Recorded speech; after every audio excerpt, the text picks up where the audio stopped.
नमस्कार, मैं कमलेश कबीर आपका एक बार फिर स्वागत करता हूं इस नए एपिसोड में।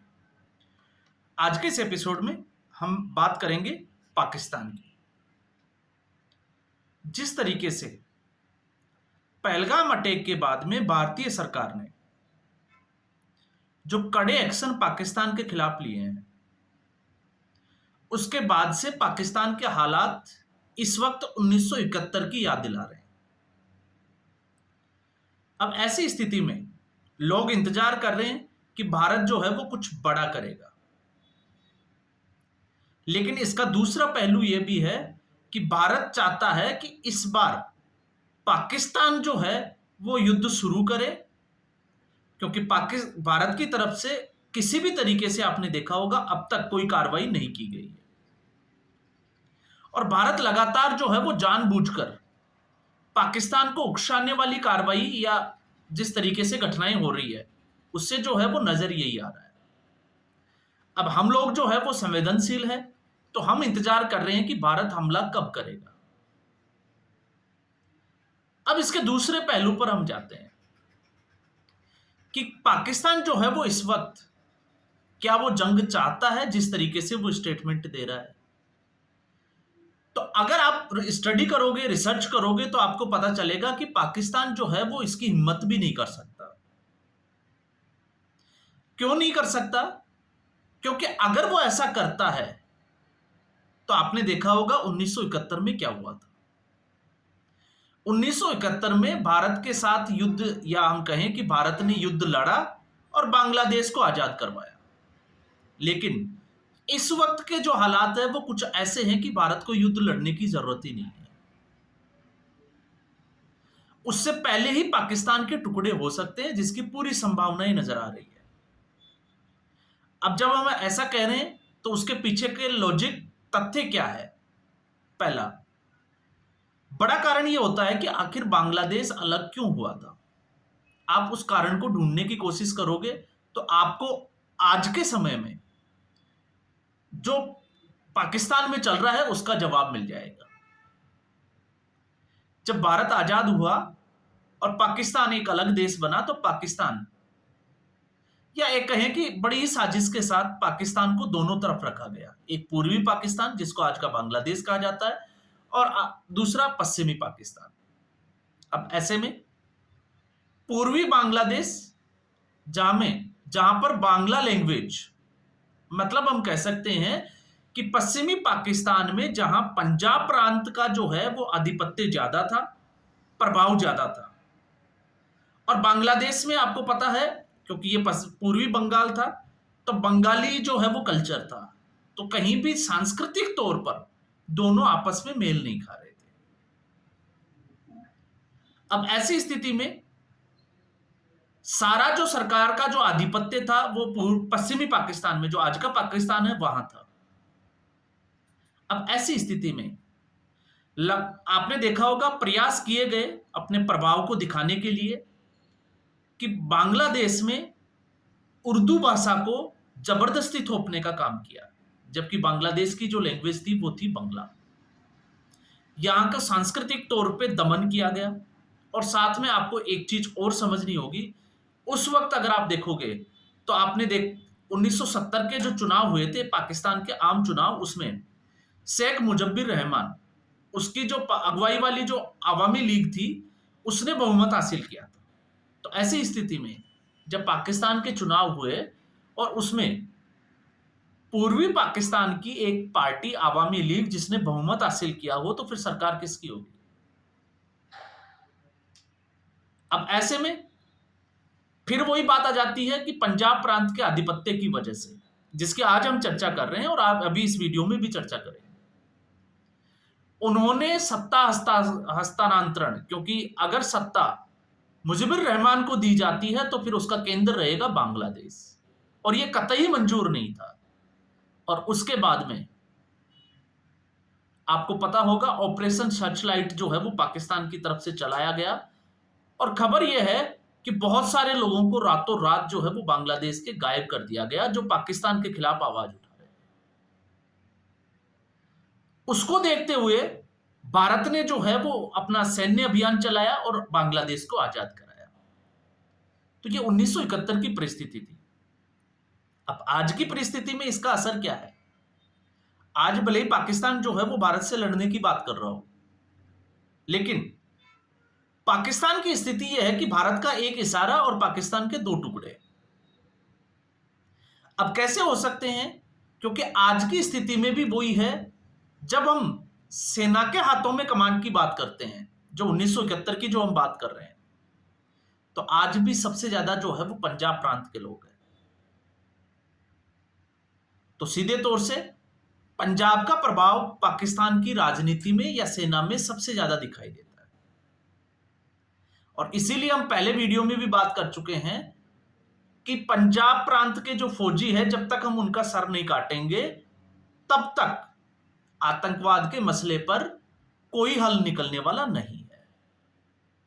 अब ऐसे में आप देखिए, जिस तरीके से आसिफ मुनीर सेना, जिसकी हम पंजाब की बात कर रहे हैं, तो पाकिस्तान के हालात क्या है?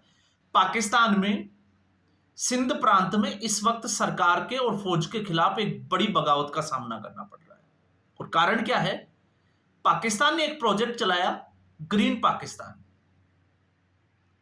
उसके तहत सिंधु जो नदी है उससे कुछ नहरें निकाली गई, लगभग जो है वो संख्या 6 के आसपास बताई जा रही है। और यहां का जो पानी है वो पंजाब प्रांत की तरफ जो है वो मोड़ा जा रहा है, जिसमें बंजर भूमि को हरा भरा कैसे किया जाए। अब ऐसे में सिंध प्रांत के लोग जो है वो इससे नाराज है, क्योंकि इससे सिंधु का जो पानी है वो सिंध प्रांत को नहीं मिलेगा। ये पंजाब प्रांत को मोड़ने की एक बड़ी साजिश चल रही है। और ऐसे में जब भारत सिंधु जल समझौते को रद्द कर देता है तो ये पाकिस्तान में समस्या और ज्यादा बड़ी हो जाती है। तो आपको समझ में आएगा कि इस वक्त सिंध प्रांत जो है वो अपनी ही सेना और अपनी ही सरकार के खिलाफ खड़ा है।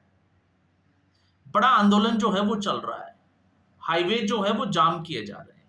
ये पाकिस्तान के वर्तमान में मौजूदा हालात की हम बात कर रहे हैं। दूसरा, हम बात करते हैं बलूचिस्तान की बगावत। केपीके आपने नाम सुना होगा, खैबर पख्तूनख्वा में, और दूसरा टीटीपी के लड़ाके। उन्होंने तो एक तरफ से जो है वो बड़ा मोर्चा खोल रखा है, जिसमें आपने देखा होगा कुछ ही दिनों पहले जाफर एक्सप्रेस को किस तरीके से उन्होंने अगवा कर लिया था। और अभी भी खबर है कि लगभग जो है वो 100 से ज्यादा पाकिस्तानी सेना के जवानों को इन्होंने उड़ा दिया है। अब यह स्थिति क्यों बनी हुई है? क्योंकि बलूचिस्तान आज की स्थिति में अगर हम देखते हैं तो बलूचिस्तान में सबसे ज्यादा पाकिस्तान की खनिज संपदा है, लेकिन बलूचिस्तान उसके बावजूद गरीब है। दूसरा, लगातार वहां पर जो है वो सांस्कृतिक तौर पर, क्योंकि पाकिस्तान सरकार में और सेना में पंजाब प्रांत का आधिपत्य है, तो उनको लगातार जो है वो दमन किया जा रहा है। और इसी वजह से बलूचिस्तान के जो लड़ाके हैं वो पाकिस्तान सेना के खिलाफ ही खड़े हो गए। तो आप देखिए जिस तरीके से 1971 में जो हुआ था,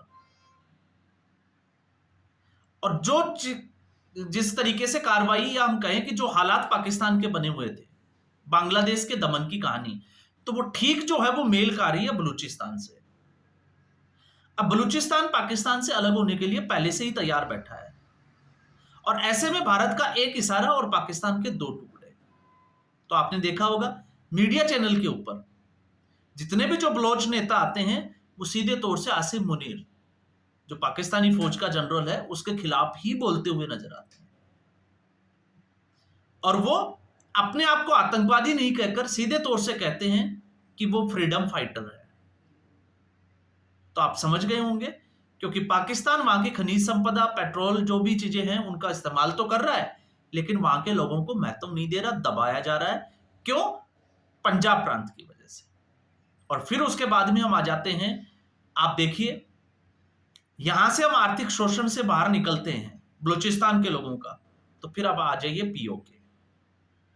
2014 के बाद से जो हालात बने हैं कश्मीर के, क्योंकि कश्मीर दो पार्ट में बटा हुआ है, एक जो हिस्सा भारत के पास है और दूसरा जिस पर पाकिस्तान का कब्जा है।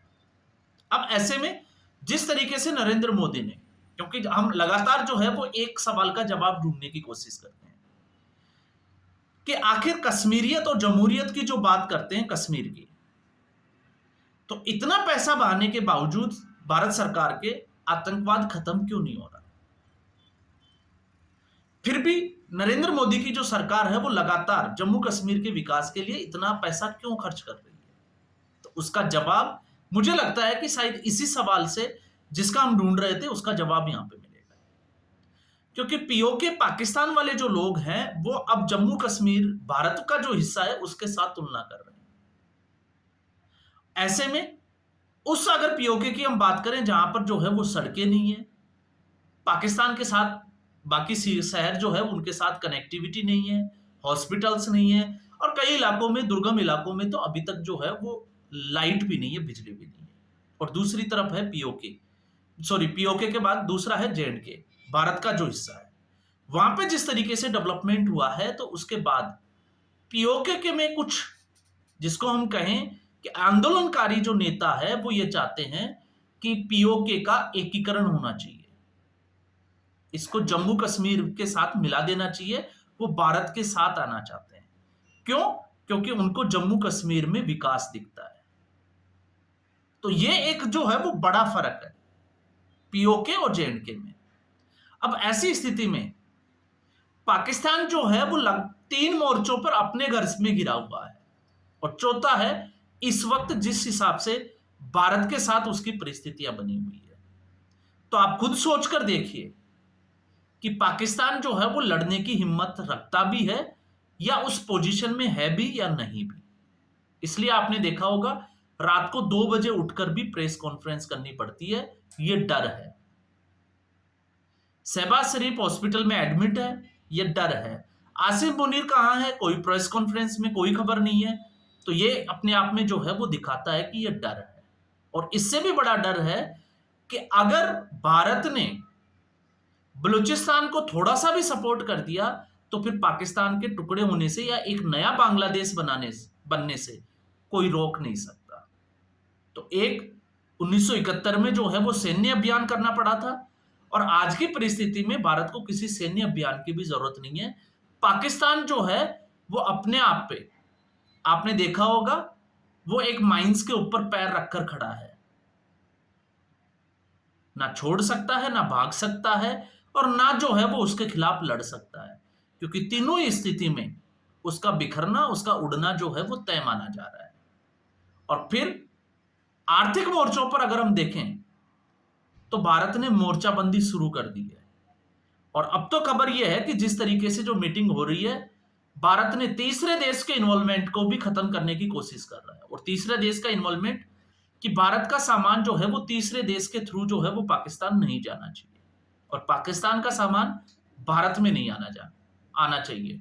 तो इस तरीके से जो है वो लगातार पाकिस्तान पर चारों तरफ से जो है वो लगाम कसने की तैयारी भारत ने पूरी तरीके से कर रखी है। तो अब आप खुद सोच के देखिए कि पाकिस्तान के हालात इस वक्त क्या है, और नरेंद्र मोदी को क्या करना चाहिए, और वो ऐसा क्यों कर रहे हैं, और आखिर सैन्य अभियान में इतनी देरी क्यों हो रही है। आप इसका भी जो है वो अंदाजा आपको लग जाएगा जब आप पाकिस्तान की स्टडी करोगे। तो आज के एपिसोड में बस इतना ही। उम्मीद करूंगा वीडियो एपिसोड आपको पसंद आया होगा। वीडियो को लाइक करें, शेयर करें, चैनल जरूर सब्सक्राइब करें। धन्यवाद।